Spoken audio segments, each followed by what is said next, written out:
Bismillahirrahmanirrahim. Assalamualaikum warahmatullahi wabarakatuh.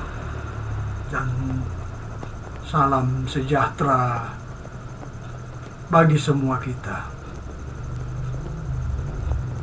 Seperti biasa, kami kembali lagi sebagai masyarakat yang memang selalu dan semakin terus untuk dengan pasti mengikuti dan untuk memperhatikan kehidupan bermasyarakat kita sehari-hari. Dan ini merupakan keprihatinan kami demi keprihatinan yang dalam sebagai juga berperan sebagai warga negara yang terus-menerus kami sebagai masyarakat dan warga negara yang harus tetap sadar dan tetap dalam kondisi yang sadar dengan pada kondisi-kondisi dan perkembangan yang ada di masyarakat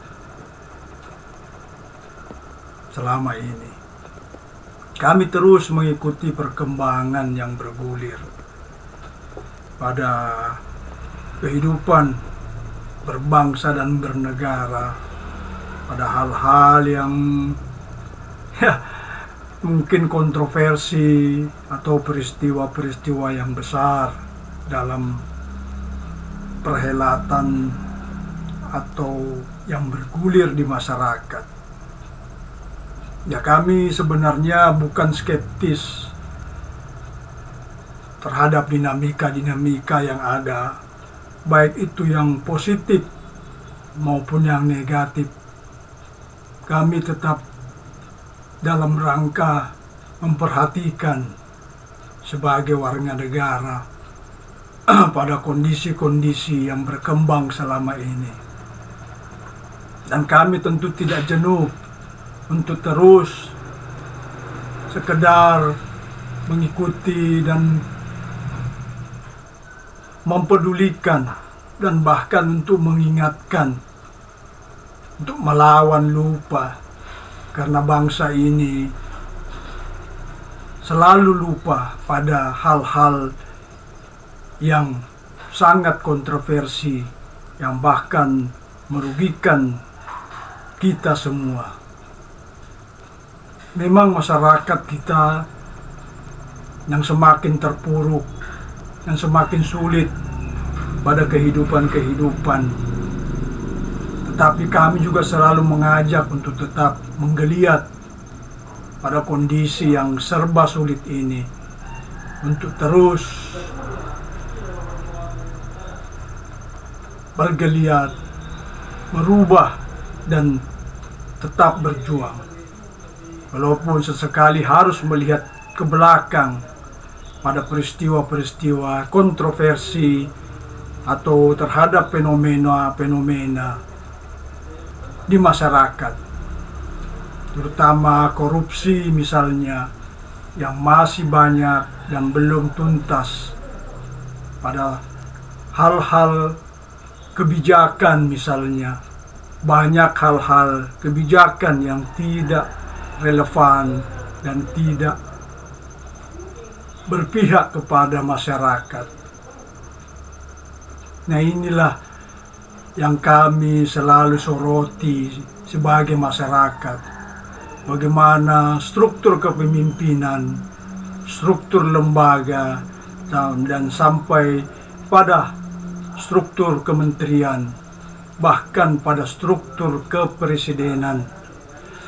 Ini banyak yang hal-hal yang sangat miris, semua menjadi catatan sejarah.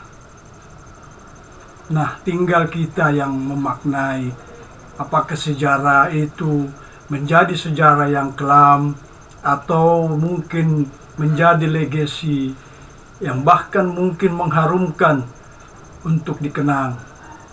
Nah, inilah kami terus mencermati mengingatkan kembali kasus-kasus yang telah terjadi, yang belum tuntas dan tidak jelas pada kasus-kasus baru ataupun kasus-kasus yang terupdate hingga sekarang.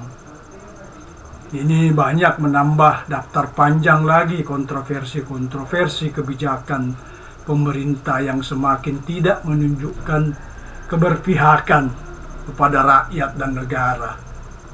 Setelah beberapa kontroversi yang lain, kami ulang lagi, misalnya kasus Ketua KPK yang sampai sekarang belum jelas kemana arahnya dan belum ada proses hukum yang akan dijalani. Nah, itulah kami juga selalu mengingatkan untuk melawan lupa bahwa kasus-kasus tersebut apakah memang sudah dipeti eskan atau memang terjadi tebang pilih pada kasus-kasus tertentu. Nah, inilah kami selalu pertanyakan. Suka atau tidak suka, inilah kasus-kasus yang telah terjadi tapi tidak ada kejelasannya. Apalagi kasus-kasus seperti Kominfo yang melibatkan Menteri Kominfo waktu itu Johnny de Plate, masalah BTS. Dia mana lagi kasusnya belum jelas walaupun sudah divonis, tapi bagaimana kelanjutan masalah penyelesaian proyek-proyek yang telah diselewengkan, apalagi juga merembet kepada kasus Kominfo yang baru-baru ini tentang penetasan atau pembobolan data PDN yang belum jelas penyelesaiannya. Apakah itu data-data bisa diambil atau memang sudah menguap atau sudah diberikan sanksi ataupun yang meretas telah dikasih dana yang telah diminta sebesar $8.000 sebagai tebusan. Kami juga belum tahu sampai di mana kasus tersebut. Ini kami cuma juga dalam rangka mengingatkan ya juga pada kasus Kementan atau Kementerian Pertanian tentang korupsi-korupsi yang mereka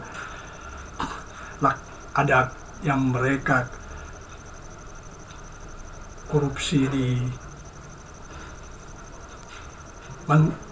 Departemen Pertanian tersebut, dan juga ada kaitannya dengan kasus Ketua KPK yang dalam proses pemerasan Kementerian Pertanian tersebut. Nah, inilah kaitan-kaitan tersebut. Kemudian kasus pada korupsi timah juga masih bergulir. Masih banyak saksi-saksi bahkan tersangka-tersangka yang akan terseret dalam kasus tersebut. Ini perlu penuntasan dan kejelasan semua. Dan kami juga menyoroti pada kasus judi online. Ini pada kasus judi online berkembang lagi. Bandar-bandar yang muncul dengan inisial-inisial tapi tidak pernah tersentuh. Bahkan inisial T sudah didapat menjadi sorotan publik, tetapi tidak ada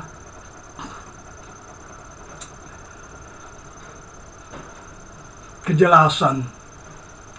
Inisial yang disebutkan adalah tetapi tidak menunjukkan bahwa hukum berjalan dengan tegas. Bahkan kami juga menuntut bahwa Satgas yang dibentuk mempunyai tanggung jawab dan punya progres sampai di mana penuntasan judi online, pinjaman online atau pinjol, semua tidak menunjukkan progres yang membawa kita sebagai masyarakat, bahwa aparat-aparat mempunyai keberanian dan wibawa sebagai penegak hukum untuk kemaslahatan dan kebaikan bangsa. Karena judi dan pinjol merupakan momok yang semakin memperburuk kondisi perekonomian bangsa ini, yang menjadikan juga hal-hal negatif seperti munculnya kasus-kasus akibat dampak adanya judi online. Nah, itulah kami menyoroti kembali, karena sudah beberapa kali dalam episode-episode yang lalu kami sudah singgung masalah perjudian. Dan ini lagi kita mau menjelang perhelatan nasional, karena kita akan mengadakan pilkada serentak. Nah, inilah juga mempunyai dampak kepada KPU ataupun ketua KPU yang kemarin mendapat sorotan yang sangat tajam kepada ketua KPU yang terlibat dalam kasus asusila.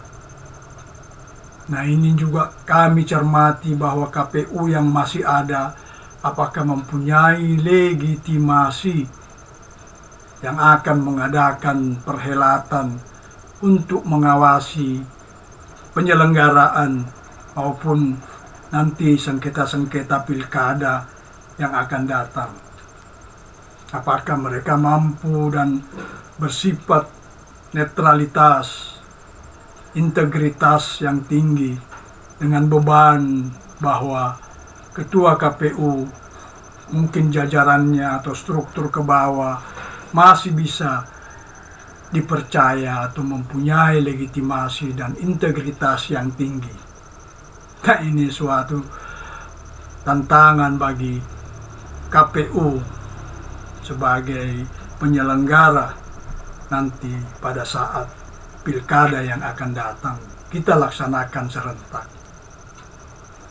Kami ingatkan lagi juga kepada kasus-kasus IKN, kepada kasus kepala atau ketua otorita yang bertanggung jawab dan sekarang progres untuk tetap melaksanakan tugas-tugas tersebut, tetap diemban oleh pengganti, bahwa progres tetap berjalan dan sesuai dari rencana seperti yang kami saksikan, kami ikuti, bahwa akan diadakan upacara 17 Agustus di IKN yang akan datang. Semoga bisa terlaksana dengan baik. Dan kembali kemarin juga telah kita singgung bahwa kasus pelaksanaan haji yang sudah mencapai tingkat DPR pada pembentukan pansus hak angket di DPR. Ini merupakan juga kasus yang cukup menyita waktu dan perhatian, karena bagaimana kuota-kuota yang harus diberikan kepada kuota-kuota reguler yang mempunyai prioritas yang lebih daripada kuota-kuota haji khusus. Nah, ini perlu keberpihakan, karena kalau kita melihat antrian panjang untuk kasus haji reguler yang cukup panjang, bahkan menunggu sampai 30 sampai 40 tahun mereka harus menunggu, dan yang menunggu juga sudah uzur dan sudah rentah. Bagaimana kalau dia tidak sampai pada tujuannya? Apakah ini suatu beban bagi negara?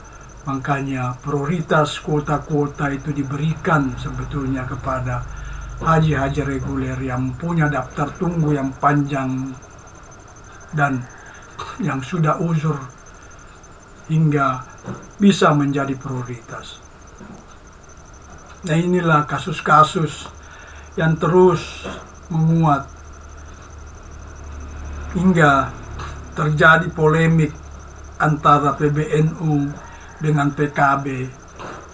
Nah, ini kami sayangkan elit-elit yang terperangkap dan akhirnya masuk dalam lingkaran yang sadar atau tidak sadar menjadi polemik-polemik yang berkepanjangan, saling ego sektoral. Semoga mereka tetap kembali sadar, jangan sampai ini adalah hal adu domba untuk memecah umat, yang juga hal-hal yang kami khawatirkan tentang proses penerimaan pengurus Muhammadiyah pada penyerahan hak tambang kepada lembaga-lembaga keagamaan yang diberikan bisnis tambang dan pengelolaan tambang, yang semoga bisa mereka manfaatkan sebesar-besarnya untuk kemaslahatan umat. Jangan nanti terperangkap lagi dalam hal bisnis-bisnis yang sebenarnya sangat berat, karena ini adalah bisnis yang akan bersinggungan kepada lingkungan, akan bersinggungan kepada masyarakat adat, masyarakat lokal, dan masyarakat-masyarakat yang termarginalkan untuk disingkirkan dengan konsesi-konsesi tambang pada wilayah-wilayah tambang yang ada. Kalau memang sudah dipikirkan dengan baik dan bisa memberikan manfaat bukan mudarat kepada umat, agar kita semua hidup berdampingan tanpa mengganggu, tanpa merusak lingkungan. Nah, ini juga menjadi konsen dan fokus kami sebagai masyarakat kepada elit-elit, pengurus-pengurus, lembaga-lembaga keagamaan yang seharusnya lebih berkonsentrasi pada kepentingan umat dan kemaslahatan masyarakat banyak. Nah, inilah kami juga mengikuti semua permasalahan-permasalahan yang ada, dan kami sempatkan untuk menyinggung semua dalam kesempatan ini. Misalnya pada perubahan Watimpres atau pertimbangan presiden atau Dewan Pertimbangan Presiden yang baru-baru ini mengalami perubahan menjadi Dewan Pertimbangan Agung pada masa reformasi yang memiliki fleksibilitas lebih dalam ke dalam hal-hal anggota, tapi perubahan-perubahan itu yang tetap revisi undang-undang yang merevisi undang-undang tentang Watimpres menjadi DPA dilakukan oleh Dewan Perwakilan Rakyat. Beberapa alasan dibalik perubahan tersebut keinginan menghapus batasan jumlah anggota dan memperkuat peran lembaga di dalam memberikan pertimbangan kepada Presiden. DPR melakukan revisi Undang-Undang Nomor 19 Tahun 2006 tentang Watimpres menjadi usulan inisiatif DPR. Ya, jadi kini Watimpres telah berubah menjadi DPA, dan kita akan melihat bagaimana peran dan fungsi lembaga itu berkembang di masa pemerintahan yang akan datang. Yang penting kami harap tupoksi dari DPA ini jelas, karena di masa lalu sebenarnya sudah dibubarkan akibat inefisiensi sebetulnya soal tugas-tugas melalui tanggung jawab pada nasihat-nasihat Presiden, memberikan masukan-masukan dan memberi pertimbangan, diminta ataupun tidak diminta. Makanya secara institusional perubahan nomenklatur dari Watimpres ke DPA wajar, karena sebelumnya pernah tercetus, ya marak dibahas ketika waktu wacana Presidential Club. Waktu itu mengemuka Presidential Club adalah rencana revisi Undang-Undang Watimpres, menegaskan peran lembaga dan tidak hanya terkesan sebagai ikhtisar membagi-bagi jabatan bagi koalisi pendukung pemerintah. Nah, ini yang miris.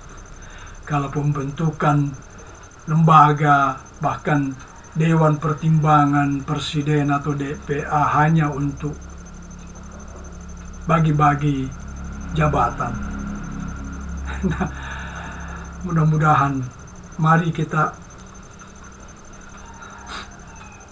lihat lagi beberapa pakar-pakar hukum seperti Bivitri Susanti, seorang pakar hukum tata negara, juga berpendapat bahwa revisi Undang-Undang Watimpres menjadi DPA tidak ada urgensinya, sama sekali tidak ada urgensinya, hanya mengubah nomenklatur dan menambah jumlah anggota.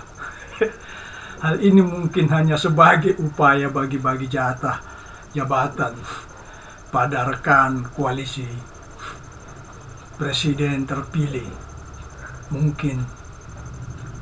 Nah, inilah banyak hal-hal yang menjadi tanggapan-tanggapan baik pakar, masyarakat atas perubahan-perubahan Watimpres menjadi DPA atau Dewan Pertimbangan Agung.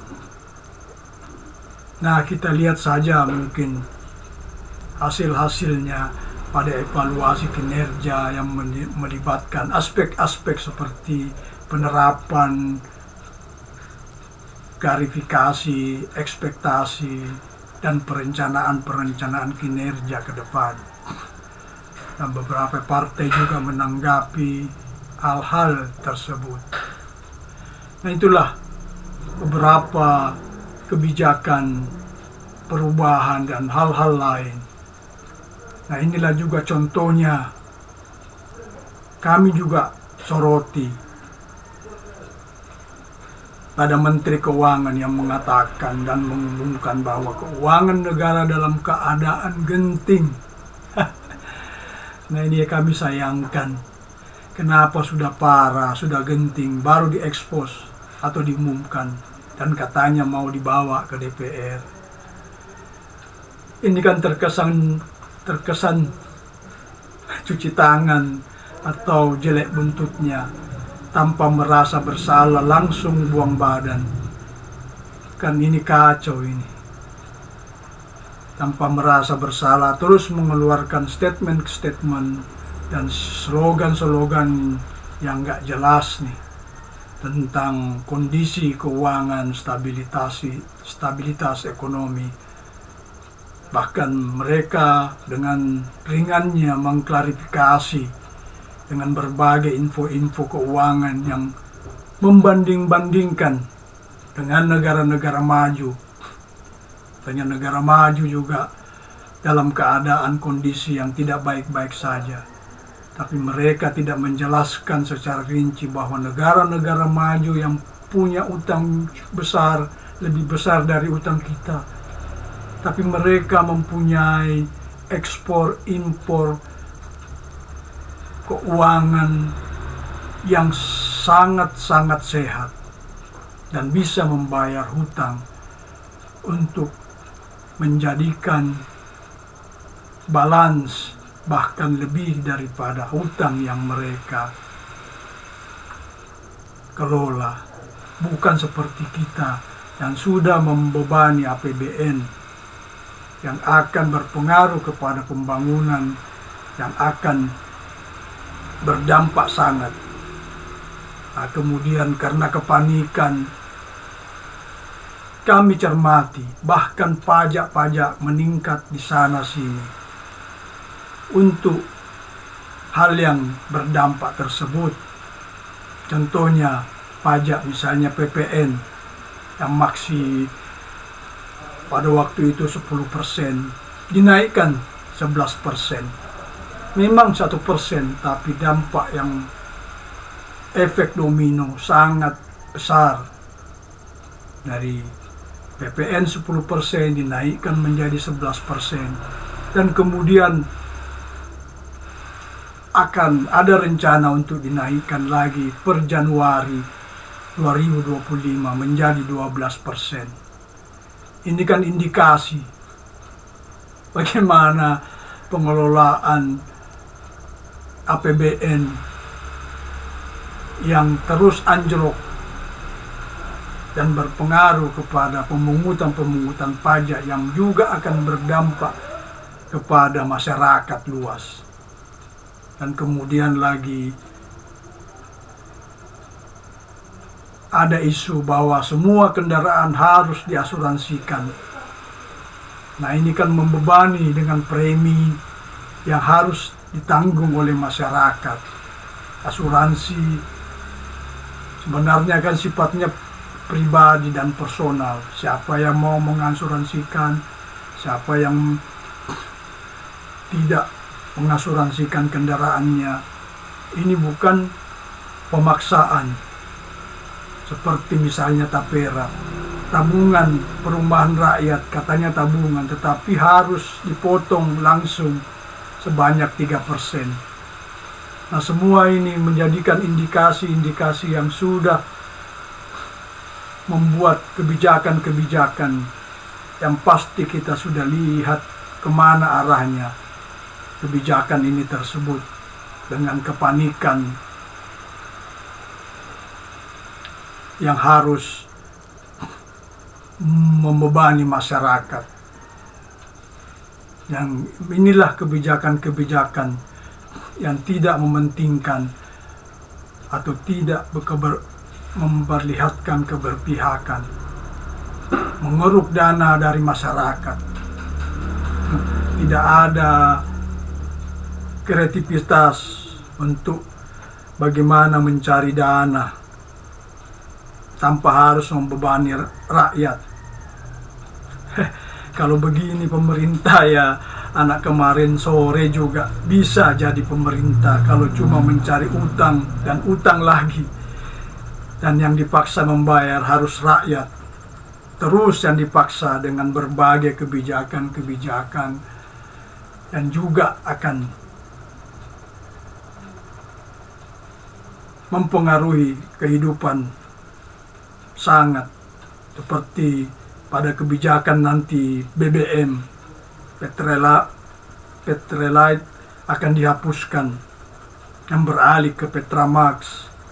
Yang ini kan tidak disubsidi, yang memang tidak dinaikkan tapi dihapus. Petralite yang dihapus kemudian dialihkan ke Petramax.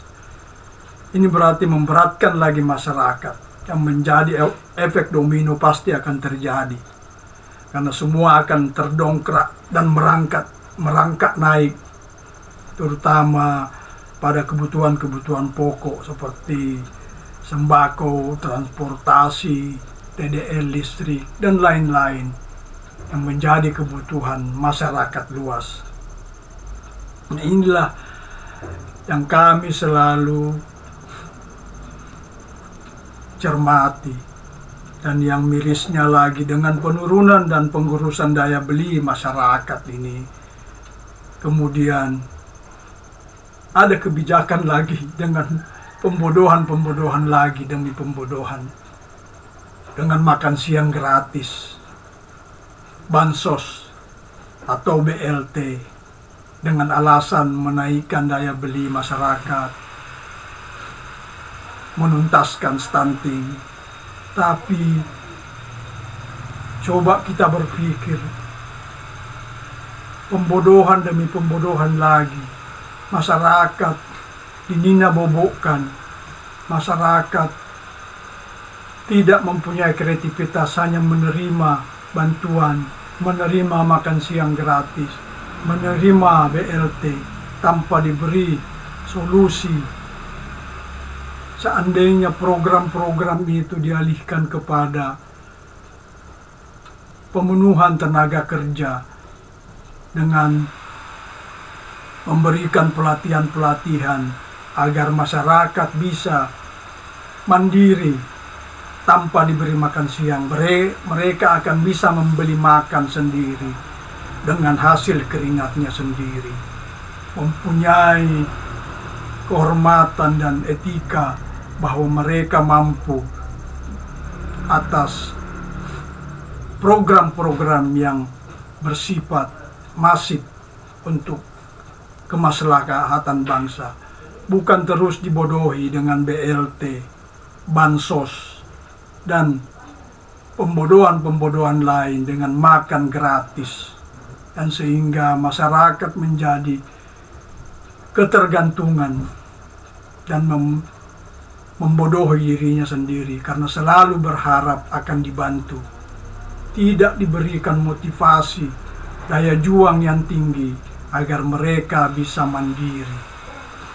Inilah yang kami sayangkan dengan program-program pemerintah yang sangat tidak